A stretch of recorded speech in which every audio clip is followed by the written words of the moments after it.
All right, another new video. So I did get in my order of 2 rolls of Buffalo Nickels. I bought them online on Mercari. Guy had a pretty good price. Majority of the time, folks want to sell Buffalo Nickels for about $1.10 to $1.35 a piece. Some are way more up there to where you get 100 nickels for $250 or so forth so on. So anyhow, this guy had 2 rolls, 40 count in each roll, for $60. I think I paid total, everything was $60. So actually, all actuality, I want to say it was 52 something, taxes, boxing, and everything else, shipping. So right at $60 that I paid for it. I do have some more nickels here that I've pulled out of the rolls in the past. I'm gonna show you those, but this right here is, I popped it. I took the tag and everything off the top. It's still actually in the bubble wrap here. I haven't even opened it up to see.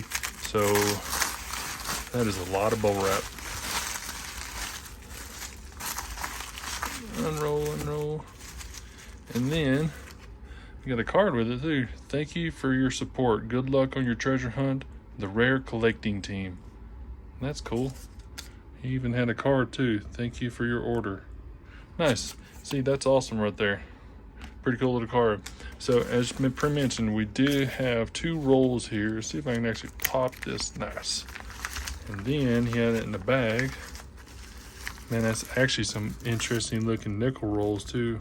Might be like store-bought rolls, manufacturer handover. Anyhow, let me go ahead and get these rolls out of here, get all this stuff moved out the way, and we'll go ahead and jump into the hunt. And I do have my Buffalo Nickel album here ready and roaring. All right, now I got them out of the rolls, so 2 rolls. I actually stacked them on up here. So the first roll is basically going to be these 3 stacks here, and the second 3 stacks is going to be the second roll there. So per mention, I did have all of these that I originally got out of my nickel boxes and so forth so on. I haven't, you see, I haven't had a whole ton of them. So which getting a few of them is kind of nice. You know, actually being able to have some to fill certain parts of the binder, because a lot of times you get these nickels here and a lot of folks have like mid 30s on up to 38Ds and so forth so on. And plus you'll probably have some that are almost undated. That one looks like a 1923. It is a 1923. So anyhow, just to run through what I've got so far, this is a 1919. This is one of the, I mean, as I mentioned, every one of these are the ones that came out of the box. So that's a 1919. That's going to be a filly. This is a 1927. This is going to be another filly. Your mint mark will be right here below the E and the C right there. It'll be dead in the middle. We'll show you one here in a second. This next one here is a 1929. That's going to be a Denver, looks like. See, it's got a little bit of damage right there, but the D is right there in between the E and the C. So I'm thinking that's going to be a Denver. We got a 1936. You see the dates right there. And then flip it over. That's going to be a Denver. Pull this 1937 out. It's got a little hole in the cheek there. And it's also got a little hole in the middle of the buffalo there. So that's a 1937 there, filly. And then also a 1938 in decent condition. And it is a Denver mint mark. And to let you know too, the 1938 was also the last year for the Jefferson nickel. So you will have a Buffalo nickel and a Jefferson nickel that will be the 38s there. So that's pretty awesome. This one right here, I can't get a date off of. You know, a lot of folks want to say nick a date and stuff like that. You know, it's really not a burden to me to nick a date it, but the wild thing about this is it's a type 1. It's actually standing on top of the ground. So instead of having that line that's right there across where the feet are at, this right here, it has the ground around it. So pretty wild. So definitely an older nickel, probably one of the very first ones. I'm thinking there's only a year or 2 that they made the ones on the ground there, but we do have these to fill. It's pretty nice. So we're going to go ahead and go through and see what we have. Actually, what I'll do is I'll go ahead and stack all of these up from date to date, basically from the youngest years all the way up, and we'll see what all we've got. See if we've got P, D, and S through there, and I'll bring you right back in. Okay, I have them separated out by year. So the ones that are on the bottom here are going to be the ones that I actually have from out of the coin rolls. So they're just going to line up basically with what's there. But this one here, the 1919, is the only one that's the youngest year, and that's the youngest one I've found out of a box. So that's going to be the 1919. We're going to go in. These are all Philadelphia, just to let you know. So everything here is Philadelphia's, and only those two are the Denver ones that came out of there. But I'll show you something here in a second. So we've got the 1920. This is going to be the 1921, 23, 24, 25, 26, 27, 29. So we skipped to 28 and went to 29. 30 is going to be the big stack there. We skipped 31 through 33 and went to the 34. Bunch of 35s, 36s, and 37s. And as I mentioned, there's 2 nickels there from the 36 and 37 Denver mint on the back. So I have a 38D right here, which there was no 38s, which is perfectly fine because this is actually a really cool lot, really good variety, stuff for so on. But also too, it came in with a 1907 and a 1905 Indian head penny with a 1943 S steel penny and a 1943 penny also. And then that's the one Buffalo nickel. I don't know what the date is. So anyhow, this is actually pretty nice, really nice actually for the price that I got it for. You know, hopefully some of y'all out there are going to want to have a giveaway, you know, of Buffalo nickels. It's probably going to happen. So anyhow, let me go ahead and go through all of these right now. I'm going to check on the scope here, see if I can find any varieties on them. And I'm also going to separate them out, probably pulling out the best ones that I want to keep for the album. So let me go ahead and do that right now, and I'll get you back in here. All right, so I'm going through, and I've basically made it to 1927s. That's where I'm at right now. I still have everything else on this side to look at. So I am pulling them across. I'm doing a check online to see if there's any varieties. There's a couple of years here for the 1919 and 1920 Philadelphia tooth feathers. That would mean on like so this is 1919. So there's tooth feathers on there, but there's one my bad, pick it up. There's one right by his neck. Get it moved over. Anyway, so this right here would be counted as an extra feather. So your 2 feathers are basically just going to be the 2 biggest ones that are there. See, one that's here, one that's here, dripping down. Now, the 1919, like I say, also has a DDO. So I didn't have any of those, but I just wanted to show you a little more about the Buffalo nickel. So if you're looking at them, that's going to be, there's multiple years of them. I think they go to 21, so 19, 20, 21, and then it fans off to like DDOs and so forth. So on. So anyways, that right there would be the 3rd feather. So that's not considered a 2 feather variety. We did get 1920 all Phillies. So 1919, 1920. 23, 24. Now, whenever I'm looking through these, a lot of times, I mean, I've got several of them here. Let's just say, for instance, the 1920 that's right here. Now, this 1920, reason why I picked it, because it had a lot more hairline up top. It had, the date was a little more bolder. So these are going to be worn in for sure. I mean, you're really not going to get really good Buffalo nickels for super cheap. Like I mentioned, they're going to be quite a few dollars for these, you know, $3 to $8 on most of them that were online for sales. Anyhow, but in 1920, so you see there's a lot more hairline. There's a lot more detail in the ponytail, I guess you would call it. The eyes and everything, the nose looks good. Liberty's not completely smooshed in. It's a little bit of wear right there coming into it. And then on the reverse here, so you're barely able to depict anything of a horn. It's really, let's just go ahead and throw it up under the scope, maybe make it a little easier. So the horn is going to be right here. This is basically the bottom of where the horn's at. It'll come up and tie in and come back down. So anyways, I don't have a decent Buffalo nickel to show. I guess if maybe one of these newer ones. Yeah, there's part of the horn there. So that's part of the horn that comes out. A lot of times the folks will look for that for whenever they buy a coin or for whenever they sell a coin or get one graded, so forth, so on. So a lot of folks would definitely want to see that horn there. A lot of the times too is the hairline across the back end. It's literally easy for these Buffalo nickels to wear down. So anyhow, I'm just going to show you the reason why I picked this one, because it's the better of the looking one. It's got a little bit of luster. It's not too gouged up.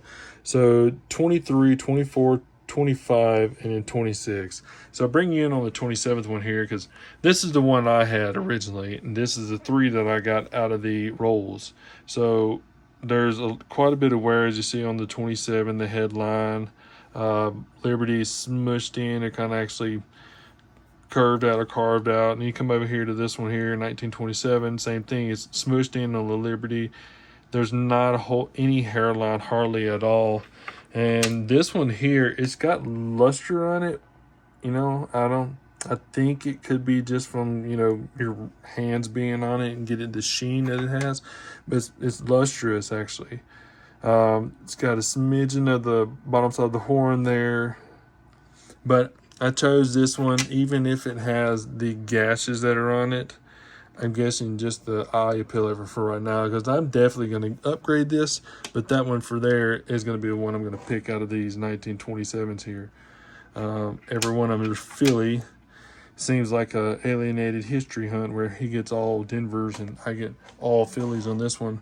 But anyhow, so I was just going to bring in just real quick just to show you these coins for where I'm at, give you a little update, and also just to let you know what I do to eyeball my coins. You might have a different way you look at coins, and you know, you maybe keep the most muddiest ones or whatnot, but just to show you a little bit about what I'm doing, looking for the varieties, looking for the damages, the luster, my details that I like.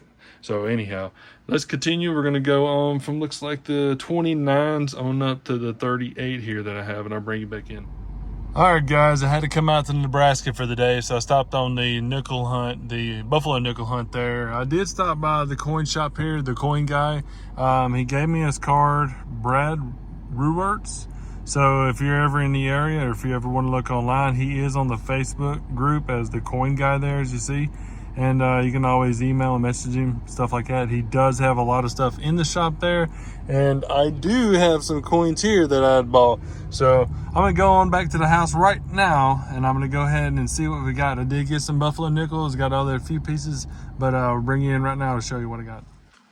Okay, guys, I've been pretty discombobulated for the past 24 hours or so.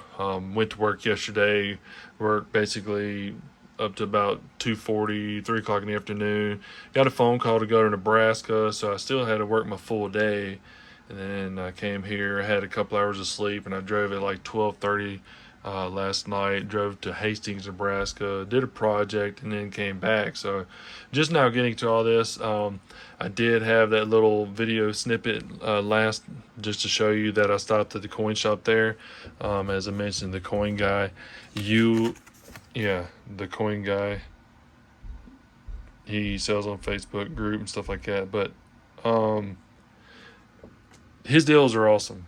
His coins were really nice. He had a lot of nice coins, actually. That it's not saying it's a low-key shop, but it's a kind of a low-key shop. I think he kind of lives in it, which is perfectly fine. Nothing wrong with that. But just to let you know the kind of ideal of what the shop was like. But he was selling a ton of the Buffalo Nickels, and picked up quite a few of them. So I'm going to show you the coin lot real quick. I've got the binder out because I got something else to show you also that's sitting here.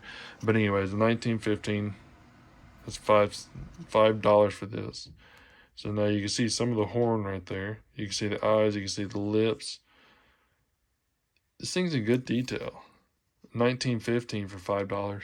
So that was a good buy. I mean, all of them were really good. Actually, there's a couple of them that were just thrown in, but 1937, ton of hairline, a little bit of the feathers for $1.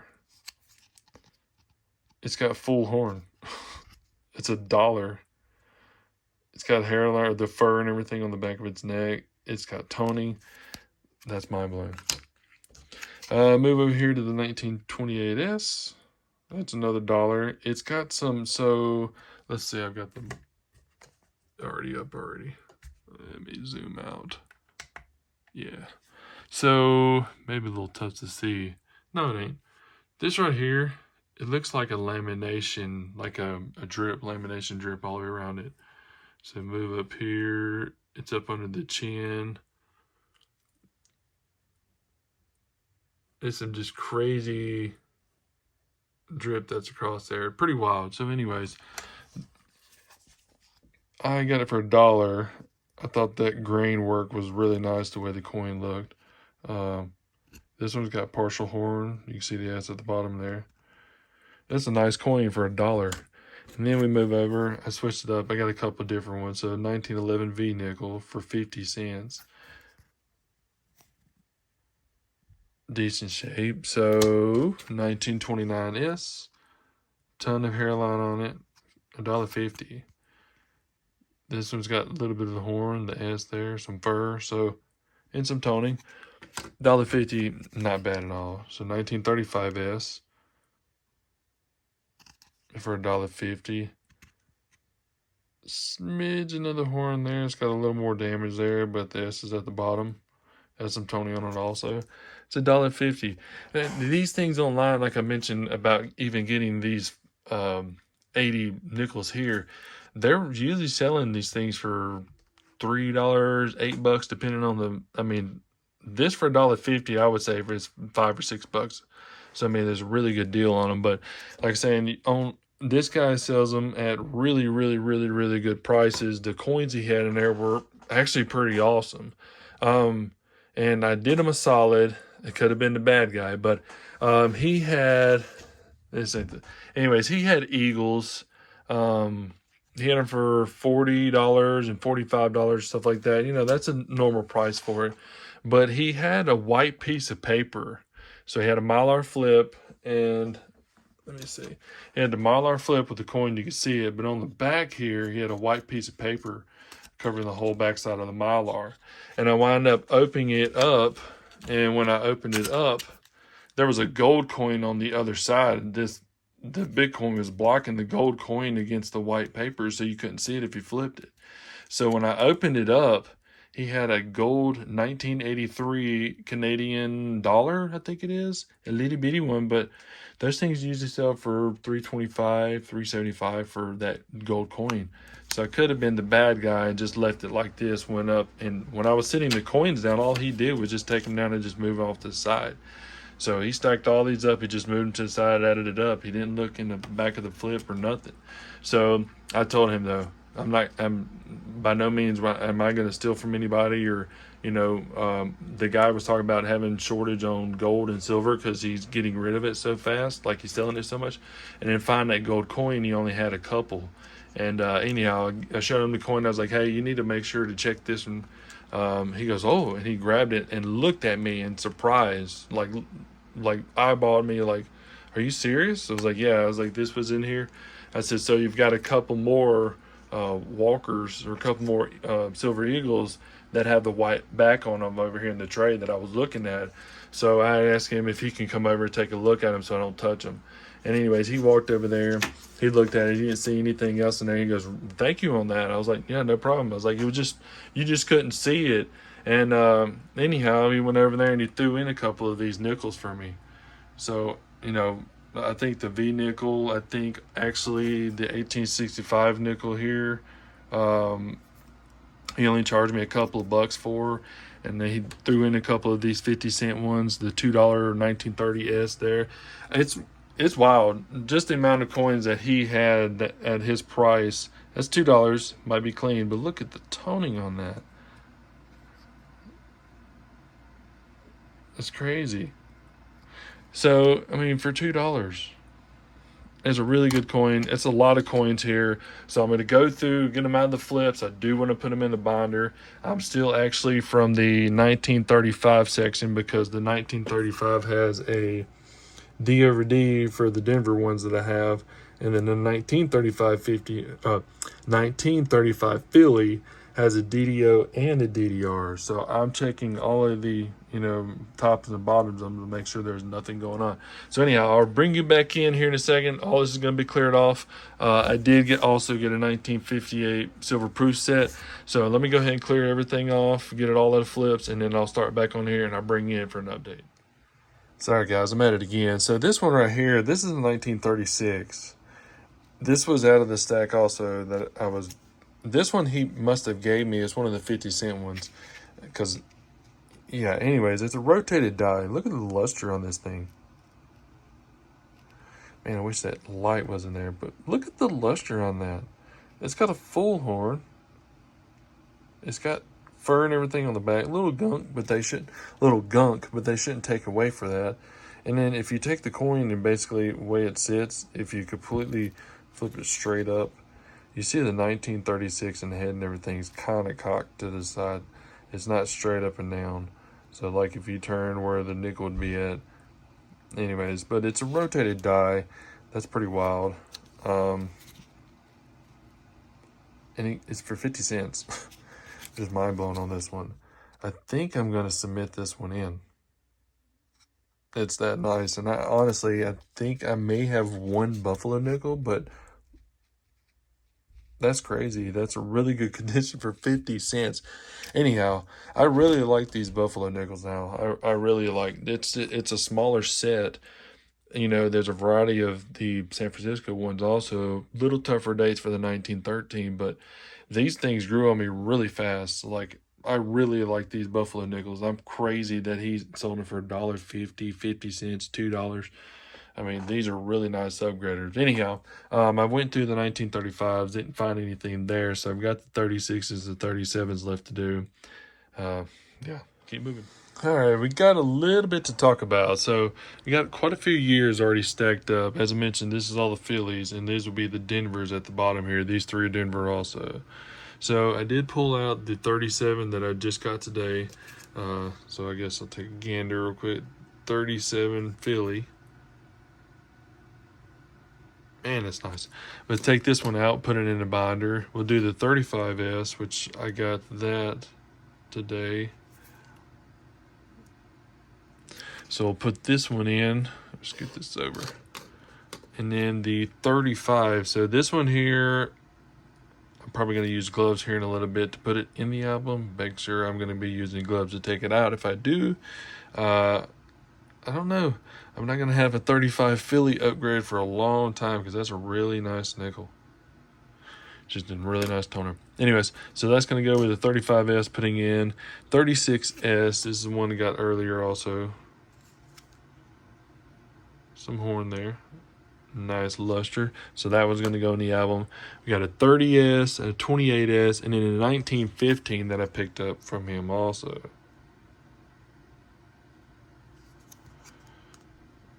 There's a horn there. It's crazy, dude. That's awesome for $5. So I did get a 1929S also from him. Now the thing is, you see right behind the head, it's got the third feather there. It's pretty detailed. This 1929S is what I pulled out of a box. I don't know if it's just worn in, but it barely looks like it's not really something there. I mean, you can see something maybe, but here, let's put it up under the scope, see if it's any different. I forget I have this big, huge scope. So, I mean, if you sit right here and look at it, you can't see anything. But when you slightly turn it up, it looks like, I can't get it focused with one hand. Anyways, it barely looks like something there. So this 1929S might be a two feather. And there is a variety for a 1929S two feather. So that might be one. This is all the peculiar coins, the ones I have questions on, the coins that I'm doubling, thinking a little bit too much about. Usually I'll submit them off just to see what I get as an answer. So this one might be one that I just play around with and send off. But definitely going to put this 1929S in the binder also with it. We got a lot of stuff to put in the binder. I just wanted to show y'all that real quick. These two here, that rotated die on this one here, I'm going to submit this one off, and I'm actually going to submit this 1936 full horn off also. $7 for that thing. Man, it's crazy. All right, let me go ahead and put everything in the binder, and I'll show you what we have here in a second for a wrap up. All right, we are looking good on the hunt, so that's all the extras that I have. So y'all will be getting giveaways, and I'm going to be doing the nickels, also giving those away. But that'd be mixed in later on. So anyhow, we did get quite a few of them filled. So there's a 1915 there, loaded up. I like this binder. Whenever we get them completely filled, it'll look a lot better because you're only looking at nickels and not just the holes through there. So anyhow, we do get a 1920, a 23, and then that 24 put in there. in 1919. It's one of them I found out of the box. Scroll over here to the second page. 1925, 26, 27, and a 28S. Scoot over to the 29DS, 1930, 1934, and then at 1935. That's crazy. 35DS. So as you see, we got the 36, also the S, the 37, the 38D in pretty good condition. And this one here, I told y'all earlier on in the video that, you know, it had no date on it. It couldn't get anything off of it. But when I told y'all that it had all the mound, it's just on 5 cents is just on the mound. It's not a line through there like you would see the line going through. So this is a full mound. The only year they made these were the 1913s. So that would mean I have a 1913, but I don't know what version that would be. See, there's a V1, V2, so forth, so on. This being in Denver, so like I said, you can't really see anything on there. So I'm going to go ahead and throw it into the 1913, the first slot here as a filly. But that's a 1913, so that's pretty cool. In a better grade, these things are worth quite a bit of money. They've got a couple of varieties on them also. So all in all, we did really good. Like I say, it's been a long video. I've been quite a few places. I've been to the coin shop, getting the nickels, and then back and forth from Nebraska. So I really like the Buffalo Nickels. I think we're going to hammer away at the Buffalo Nickels, try to get these knocked out. There's going to be a lot of giveaway for the ones. I've got a couple of them going to submit in, as I mentioned. I will be going somehow contact this guy about getting a bunch more nickels. And like I say, he's got a ton of coins. So if you look him up on a Facebook group, hopefully he's got a lot of postings, a lot of his coins that are up there. But he does, as you see, trading cards, comics, scrap, precious metal, so forth, so on. So definitely going to be hitting him back up for some more nickels. That was an awesome hunt. I hope y'all enjoyed it. And know it was long. Give it a thumbs up, please. And leave a comment. Y'all have a great night.